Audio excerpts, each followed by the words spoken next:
Si korbannya si DS ini dipotong menjadi 13 bagian dan yang paling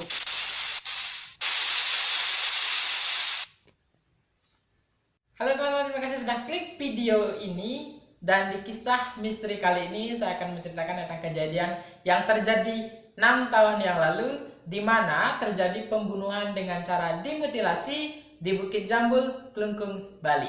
Gimana ceritanya? Mari kita simak.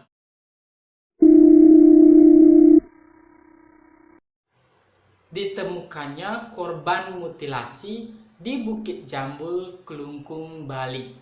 Kejadian ini terjadi pada tanggal 16 Juni 2014, 6 tahun yang lalu, di mana pelaku berinisial F menghabisi korbannya berinisial DS dengan cara memotong-motong dan memutilasi tubuh korbannya menjadi 13 bagian.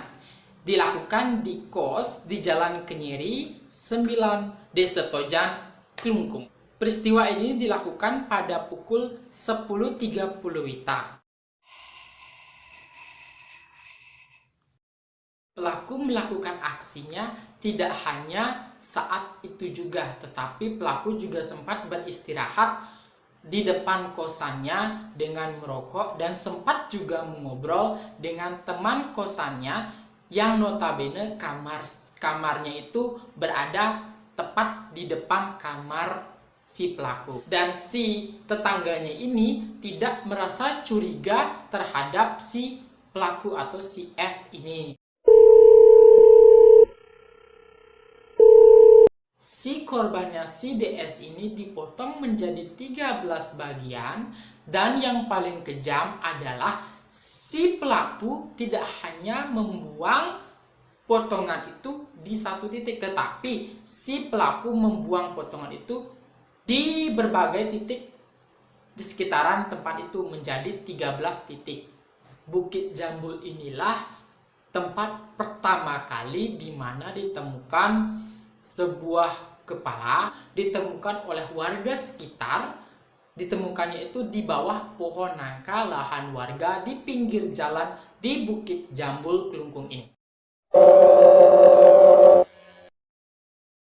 Sebelum si DS ini dihabisi atau si korban ini dihabisi, si korban sempat meminta KTP-nya terlebih dahulu kepada si bapak kos atau tuan rumah di mana dia tinggal. DS ini beralasan kepada bapak kos bahwa dia akan melakukan kuliah di Malang dan dia akan segera meninggalkan Bali guna untuk melakukan perkuliahannya dia di Malang. Bapak kos atau tuan rumah itu tidak merasa curiga terhadap si DS maupun si F karena si DS ini meminta KTP-nya untuk dikembalikan.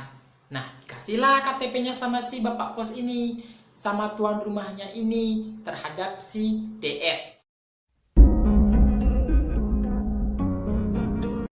Si pelaku atau si F ini berhasil ditangkap pada 22 Juni 2014 setelah kepolisian itu melakukan penyelidikan. Kepolisian itu melakukan penyelidikan terhadap mayat yang ditemukan itu. Dan dari pengakuan dari si F ini bahwa si DS ini atau si korbannya ini adalah pacar dari si F.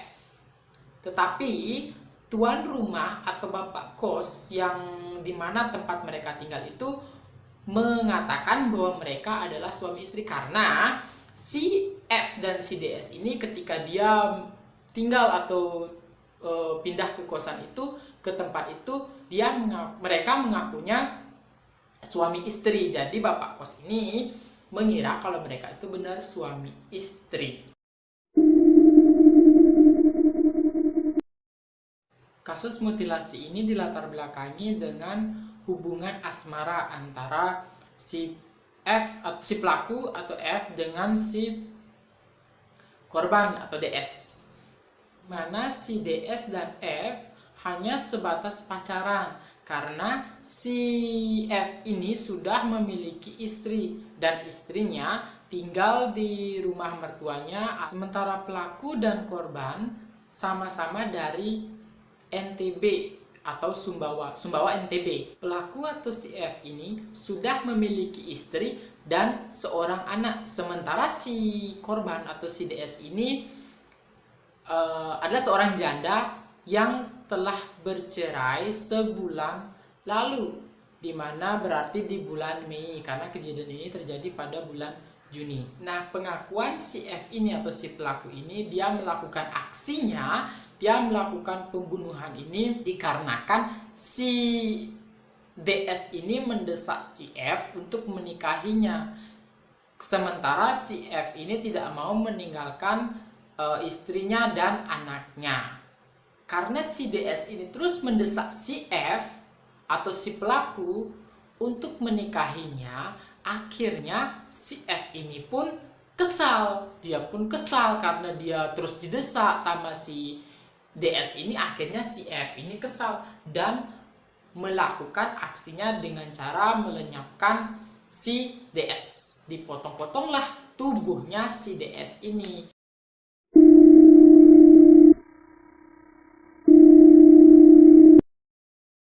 Sebelum si F ini atau si pelaku ini diadili, si F ini melakukan tes kejiwaan terlebih dahulu.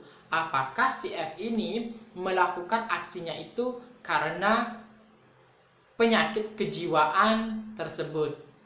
Dan setelah melakukan tes itu, si F ini dinyatakan sehat-sehat. Akhirnya si F diputuskan hukuman seumur hidup pada 22 Januari 2015.